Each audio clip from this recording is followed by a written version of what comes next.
un appel rempli d'amour. Dans le cadre de notre semaine de prière, nous allons ensemble, aujourd'hui, avoir cette réflexion autour de cet appel rempli d'amour. Vous savez pertinemment que dans la Bible, souvent, nous parlons de la proclamation des gens, surtout à la naissance de Jésus, car ils ont proclamé la naissance de Jésus. Mais en ce jour, j'aimerais m'arrêter sur une autre proclamation qu'ils font avant le retour de Jésus. Cette proclamation se trouve dans la Bible, dans Apocalypse 14, versets 6 à 12, connu comme étant le message des trois anges. Premier ange qui fait référence au jugement final de Dieu. Deuxième ange qui fait référence au triomphe de l'évangile face au faux évangile de Babylone. Troisième ange qui fait référence au jugement final ou encore à la puissance du mal qui reconnaît l'amour et la justice divine. Cependant, nous allons nous arrêter sur le premier ange. Nous verrons l'évangile éternel dans le message du premier ange.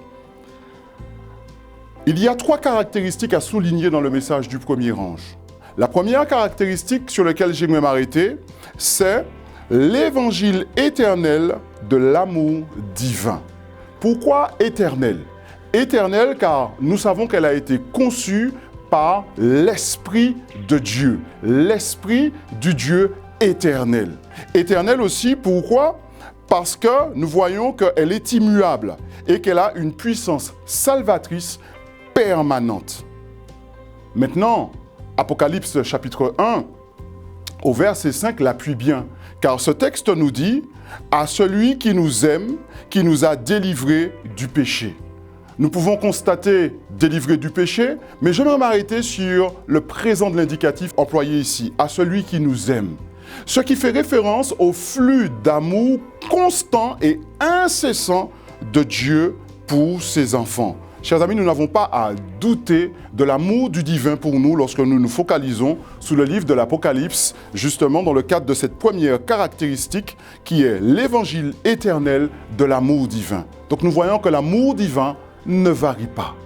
Maintenant, deuxième caractéristique importante dans le message de ce premier ange, c'est l'agneau et l'évangile. L'agneau et l'évangile.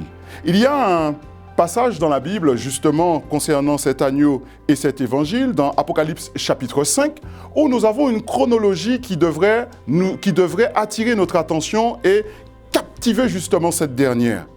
Nous voyons que, premièrement, à partir du verset 1, Dieu est assis sur son trône avec entre ses mains un livre que personne ne peut ouvrir. Très intéressant, surtout en ce qui concerne ce livre lorsque nous parlons de l'Évangile. Dans un deuxième temps, au verset 5, on voit que l'ange fait référence à un lion de la tribu de Juda, ce qui est un titre messianique faisant certainement référence à Jésus. Et au verset 6, on voit maintenant que, toujours dans cette même scène, Jean se retourne, lui, mais ne voit pas un lion, mais un agneau comme immolé.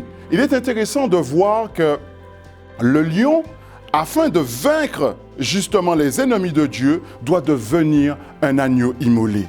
Mais le plus intéressant dans tout cela est au chapitre 7, au verset 9, où l'on voit que nous nous prosternerons avec les êtres célestes devant justement le trône de l'agneau, justement, et de Dieu. Donc, ce sera intéressant, c'est intéressant de voir comment l'agneau revient ici. Donc, la Bible, ici, sous-entend justement que cet agneau fait référence à Jésus. Et cela met en avant la relation qu'il y a entre cet agneau et l'évangile. Il y a une dernière caractéristique que je veux mettre en avant qui est l'évangile et le conflit. Lorsqu'on parle du conflit, on peut faire référence justement à ce conflit qui a pris racine ou encore naissance avant notre arrivée. Dans Apocalypse chapitre 12 au verset 7 et 8 qui fait référence à une rébellion. Si on suit toujours ce conflit, on va dans la Genèse au chapitre 3 et on voit que ce conflit a eu des conséquences sur notre terre que Dieu a créé. Et on voit aussi au chapitre 13 du livre de l'Apocalypse, maintenant un dragon qui apparaît et qui fait la guerre au peuple de Dieu parce qu'il veut vaincre le peuple de Dieu. Dans Apocalypse chapitre 16, versets 13 à 14, on peut voir aussi une grande tromperie qui prend place. Donc, lorsqu'on analyse Cela, on voit que l'Évangile, justement, se retrouve au milieu de ce grand conflit et joue un rôle déterminant, même face à cette volonté qui existe de l'éteindre. Cependant, le message des 3 anges, nous devons garder à l'esprit qu'il représente ceux qui reçoivent la vérité et présentent avec puissance l'Évangile au monde. Si nous considérons le message des 3 anges, si nous le considérons comme cela ici, nous devons arriver à la conclusion intéressante, chers amis, que ce message des 3 anges doit nous motiver, nous qui avons compris l'essentiel de ce message, nous qui acceptons l'idée que ce lion devient agneau pour notre salut. Mais nous ne devons pas le faire de façon égoïste, car nous voyons que les anges le proclament. Et cette proclamation est faite au monde entier. Et pour qu'elle se réalise, cela doit passer par nous. Et c'est pour ça qu'aujourd'hui, je vous invite à prier pour nos églises et nos institutions, afin justement que cet agneau trouve sa place au beau milieu de nous et que nous puissions proclamer cet évangile éternel au monde afin que les captifs puissent aller libres. Amen.